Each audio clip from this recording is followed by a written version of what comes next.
Visualiza el momento exacto en que la lealtad se rompió.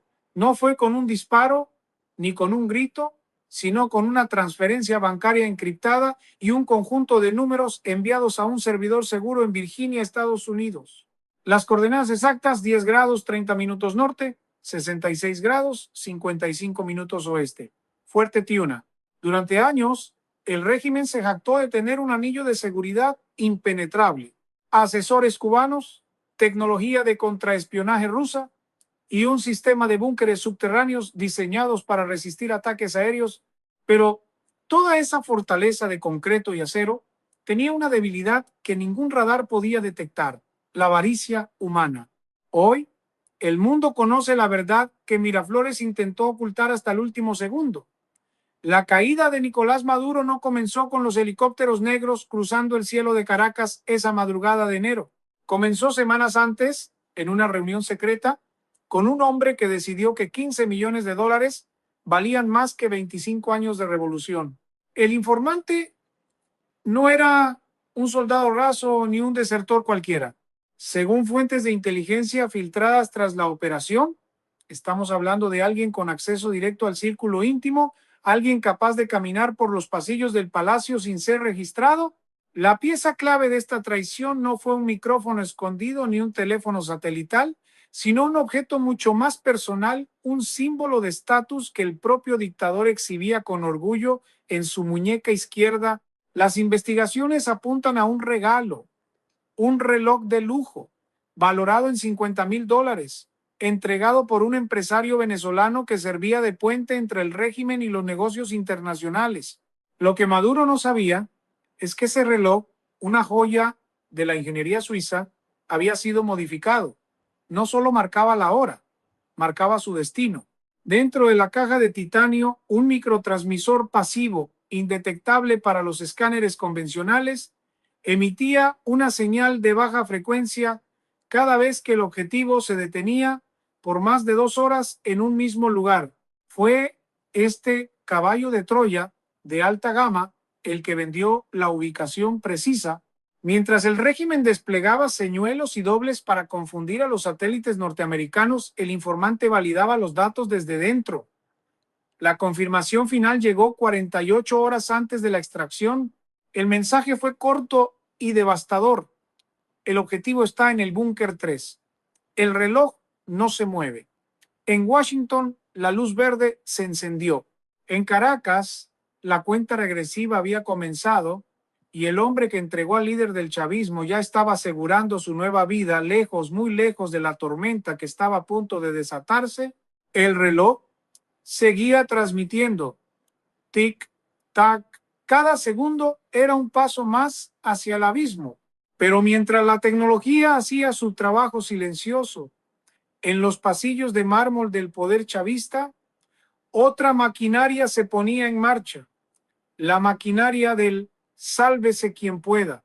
Los informes de inteligencia sugieren que la traición del informante de los 15 millones no fue un acto aislado de un lobo solitario, sino la punta del iceberg de una conspiración mucho más oscura y pragmática, orquestada por la misma élite que juró defender la revolución con su vida.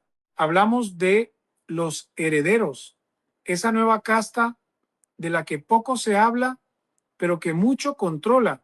Hijos y testaferros de la vieja guardia, jóvenes educados en Europa que gestionan las fortunas saqueadas de PDVSA y el arco minero. Para ellos, Nicolás Maduro había dejado de ser un líder para convertirse en un pasivo tóxico. Las sanciones internacionales ya no eran solo titulares de prensa. Estaban congelando sus activos en Dubái, incautando sus propiedades en la Costa del Sol y cerrando sus grifos financieros en Turquía. La ecuación era simple y brutal: entregar la cabeza del rey para salvar el tesoro. Mientras el Comando Sur ajustaba los vectores de aproximación de los fantasmas, esa unidad de élite de 24 operadores que ya se deslizaba por la noche caraqueña en furgonetas sin matrícula, dentro de Fuerte Tiuna, el ambiente era irrespirable. Fuentes internas describen al dictador en sus últimas horas no como un estratega desafiante, sino como un hombre acorralado por su propia paranoia. Dormía en habitaciones diferentes cada noche, su comida era probada por 3 personas distintas y miraba con sospecha incluso a su sombra. Lo que no sabía es que la amenaza no venía de los marines que se acercaban, sino de los hombres que le servían el café y le ajustaban el aire acondicionado. La Operación Libertad Relámpago, como se la denominó en los documentos clasificados, dependía de una ventana de oportunidad de apenas 20 minutos. Los sistemas de defensa antiaérea rusos S-300, el orgullo militar del régimen, debían ser cegados. Y aquí es donde la trama se espesa. No fue un misil lo que los neutralizó, sino un código cibernético, una llave maestra digital introducida en el sistema de defensa semanas antes. ¿Quién tenía acceso a esos códigos? Solo la cúpula militar más alta. La complicidad era total. Los generales, esos que aparecían en televisión gritando consignas antiimperialistas, habían pactado su propia supervivencia a cambio de mirar hacia otro lado cuando los radares se apagaran misteriosamente a las 3 de la mañana. A esa hora, la ciudad dormía bajo un manto de incertidumbre. En los barrios, el rumor de algo grande corría de boca en boca, pero nadie se atrevía a salir. El silencio era pesado, eléctrico. En el puesto de mando en Florida, el monitor cardíaco del objetivo, vinculado biométricamente a través de la inteligencia de señales, mostraba un pulso acelerado. Maduro estaba despierto. Quizás lo sentía. Quizás, en el fondo, sabía que el reloj que llevaba en la muñeca, ese regalo de un amigo leal, estaba marcando los últimos segundos de su era. La trampa se había cerrado y los cazadores estaban a punto de derribar la puerta. 3:12 de la madrugada, el silencio en el búnker 3 se rompió, no con una explosión, sino con el siseo casi inaudible de un soplete térmico cortando las cerraduras de titanio de la puerta principal. Los 24 operadores de la Fuerza Fantasma no entraron disparando, no hizo falta. El pasillo que conducía a la habitación de seguridad, un corredor que teóricamente debería haber estado custodiado por la guardia de honor más leal, estaba desierto. Aquí es donde la inversión de los $15 millones mostró su verdadero retorno. El informante no solo había vendido unas coordenadas, había vendido el horario exacto del cambio de guardia y había asegurado que las cámaras de seguridad del sector C estuvieran en un bucle de repetición desde hacía 20 minutos.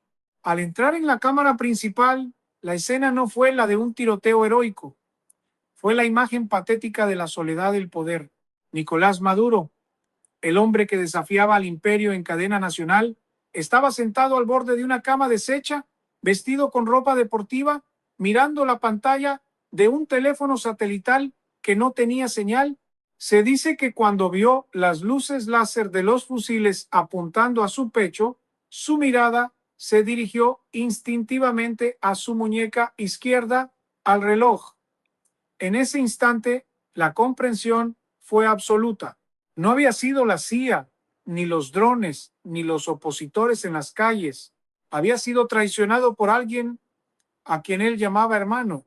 Mientras los operadores aseguraban al paquete el término militar para el objetivo a 10.000 kilómetros de distancia en Moscú y Pekín, ocurría otro tipo de movimiento, mucho más sutil, pero igual de letal.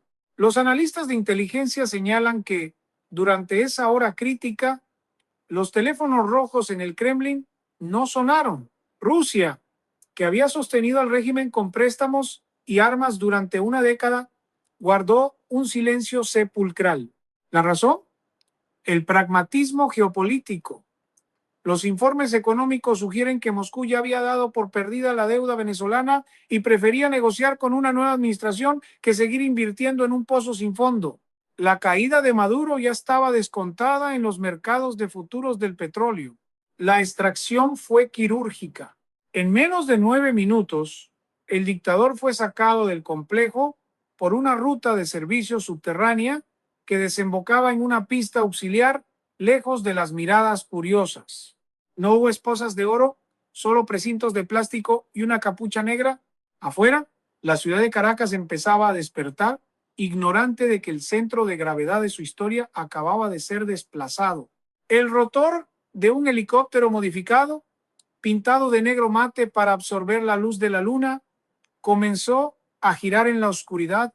El hombre que había gobernado con puño de hierro ahora era solo un pasajero más con destino a una celda de alta seguridad y un juicio que sería transmitido al mundo entero. El vuelo hacia el norte había comenzado. El sol salió sobre el Ávila, iluminando una Caracas que paradójicamente parecía más tranquila que nunca, pero esa calma era un espejismo. En las sombras, el vacío de poder dejado por la extracción de Nicolás Maduro estaba generando un terremoto silencioso en la estructura criminal que había secuestrado al Estado durante 2 décadas. Mientras el helicóptero fantasma cruzaba el espacio aéreo internacional en tierra, la carrera por la supervivencia había comenzado para los lugartenientes del régimen. El foco ahora se desplazaba hacia el hombre más temido y a la vez más vulnerable de esta nueva realidad, Diosdado Cabello. Los informes de inteligencia interceptados en esas primeras horas de la mañana revelan un caos absoluto en su círculo de seguridad. Se dice que intentó activar la llamada Furia Bolivariana, una red de colectivos armados diseñada para incendiar las calles en caso de un golpe. Sin embargo, las órdenes cayeron en el vacío. ¿Por qué? Porque la estructura financiera que pagaba a esos grupos paramilitares había sido congelada simultáneamente desde servidores en Nueva York y Zúrich, sin dinero en efectivo fluyendo. La lealtad de los mercenarios se evaporó antes de que saliera el primer rayo de sol. Aquí es donde entra el análisis geopolítico duro. La caída de Maduro no fue solo una operación militar, fue una ejecución financiera maestra. Los expertos en Washington y Londres habían entendido que el chavismo no era una ideología, sino una corporación criminal. Al cortar la cabeza, los accionistas minoritarios generales, ministros, testaferros, entraron en pánico. En el aeropuerto privado de Caracas y en la base aérea de La Carlota, los radares registraron una actividad inusual. Decenas de jets privados solicitando planes de vuelo urgentes hacia destinos como Turquía, Irán y ciertas islas del Caribe que aún no tienen tratados de extradición firmes con Estados Unidos. Los herederos, esa casta de jóvenes millonarios que crecieron al amparo del poder, estaban huyendo con lo opuesto, dejando atrás mansiones y autos de lujo, intentando salvar las cuentas cifradas antes de que fuera demasiado tarde. Pero la pieza clave para evitar un baño de sangre civil fue el ministro de Defensa. Según fuentes diplomáticas, Vladimir Padrino López recibió una llamada a las 4 de la mañana. No fue una amenaza, fue una oferta. La administración estadounidense, en coordinación con aliados regionales, puso sobre la mesa una propuesta de estabilidad a cambio de inmunidad parcial. El ejército no debía salir a defender a un hombre que ya no estaba.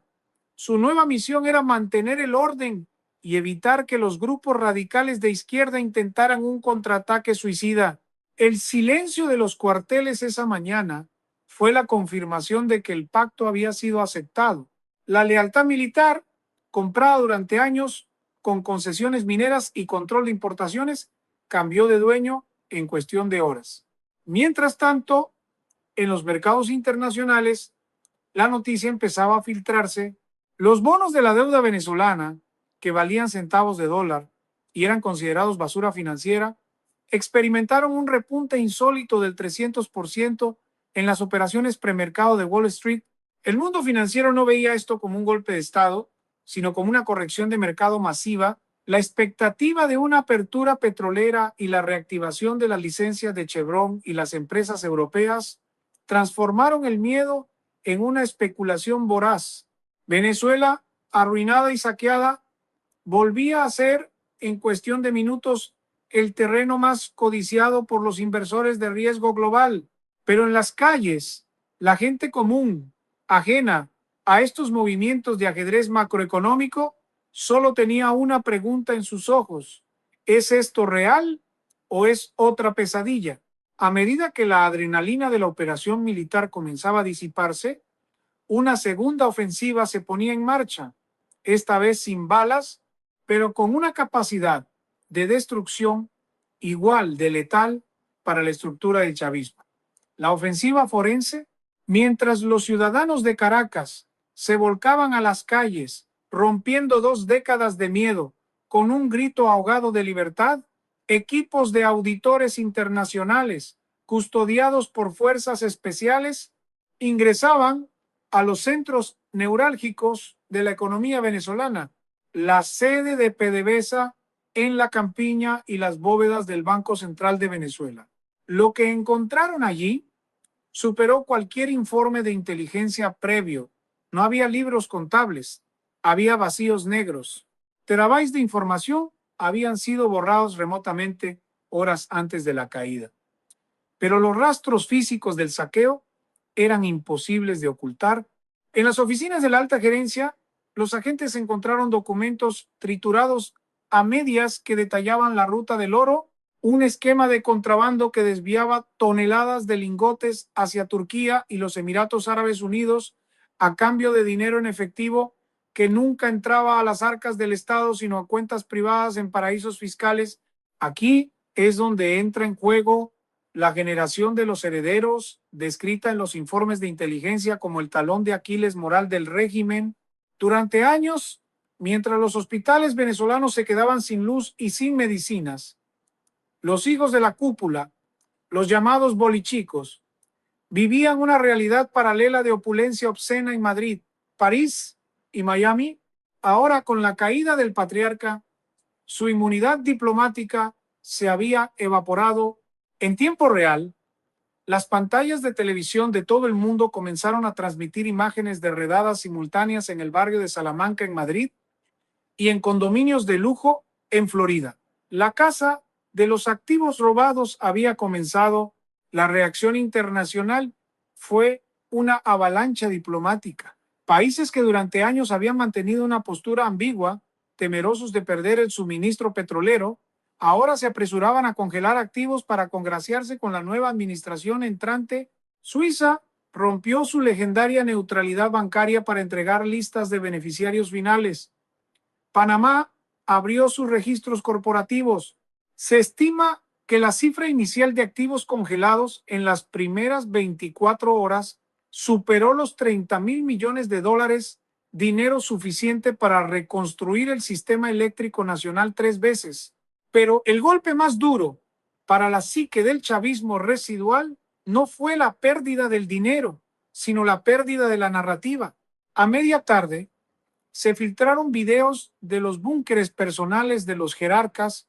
La población, hambrienta y desgastada, vio con sus propios ojos las cavas de vinos de miles de dólares, las colecciones de autos deportivos y los depósitos de comida importada que se pudría mientras el pueblo hacía cola por una bolsa de harina.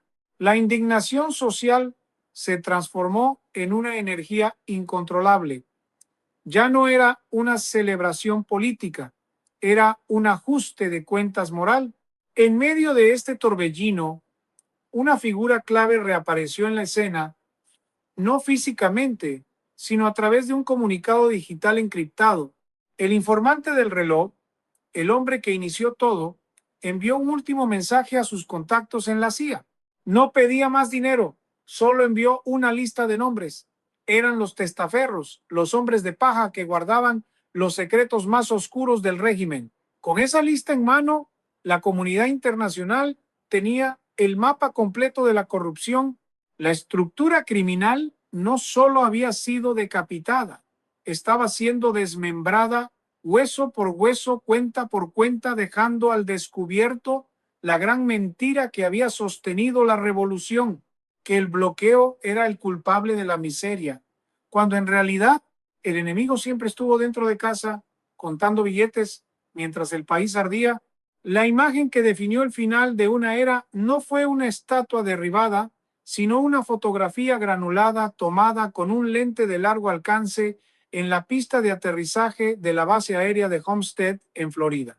Nicolás Maduro despojado de sus trajes italianos y de su banda presidencial, descendía de la escalerilla del avión con un mono naranja y las manos esposadas a la cintura. La humillación era total. El hombre que había jurado que nunca sería atrapado por el imperialismo, ahora pisaba suelo estadounidense no como un jefe de Estado, sino como el prisionero número uno de la justicia federal. El impacto geopolítico de este momento fue inmediato y devastador para el eje autoritario de la región. En La Habana y Managua, el silencio oficial era ensordecedor. Los analistas de inteligencia señalan que la caída de Caracas cortó de raíz el suministro de petróleo subsidiado que mantenía a flote a la economía cubana. Sin el crudo venezolano, la isla entraba en una fase crítica de supervivencia. El efecto dominó había comenzado. Los regímenes que se escudaban bajo el paraguas financiero y político del chavismo ahora estaban expuestos, desnudos, ante una comunidad internacional que, envalentonada por el éxito de la operación en Venezuela, ya no estaba dispuesta a tolerar más dictaduras en el hemisferio. Sin embargo, para los venezolanos, la imagen de Maduro preso fue solo el primer suspiro de alivio en una tarea titánica. La euforia de las primeras 24 horas dio paso rápidamente a la cruda realidad de la reconstrucción. Los expertos económicos del Fondo Monetario Internacional y el Banco Mundial, que aterrizaron en Maiquetía apenas se aseguró el perímetro, emitieron un diagnóstico brutal. Venezuela no estaba en crisis, estaba en ruinas. La industria petrolera, otrora la envidia del mundo, era un esqueleto de metal oxidado. Las refinerías no procesaban gasolina y los campos del Zulia eran cementerios de maquinaria saqueada. El llamado Plan Fénix, la hoja de ruta diseñada por la coalición internacional y el gobierno de transición, no prometía milagros inmediatos. Se hablaba de una década, quizás dos, para recuperar los niveles de producción de 1998, pero había un activo que ningún economista podía cuantificar en sus hojas de cálculo: la esperanza de 7 millones de migrantes. En las fronteras de Cúcuta y Pacaraima, el flujo humano comenzó a invertirse. No eran masas desesperadas huyendo del hambre, eran ingenieros, médicos, maestros y estudiantes regresando a casa. Las aerolíneas colapsaron sus sistemas de reservas ante la demanda de pasajes de retorno. El capital humano, expulsado por la persecución y la miseria, volvía para poner el hombro. Esta historia, que comenzó con un reloj modificado y una traición de 15 millones de dólares, termina con una lección indeleble. Ningún poder es eterno y ninguna muralla es lo suficientemente alta para contener el deseo de libertad de un pueblo. El informante de Miraflores vivirá el resto de sus días bajo una nueva identidad en algún lugar remoto, disfrutando de su fortuna manchada, pero su acto de codicia desencadenó la liberación de 30 millones de almas. Venezuela despierta de su pesadilla no gracias a la magia, sino gracias a la confluencia de la inteligencia, la presión y sobre todo la resistencia inquebrantable de su gente. La noche más larga ha terminado. Ahora, bajo un cielo libre de tiranía, comienza el verdadero trabajo: construir una nación donde nunca más un solo hombre pueda secuestrar el futuro de todos.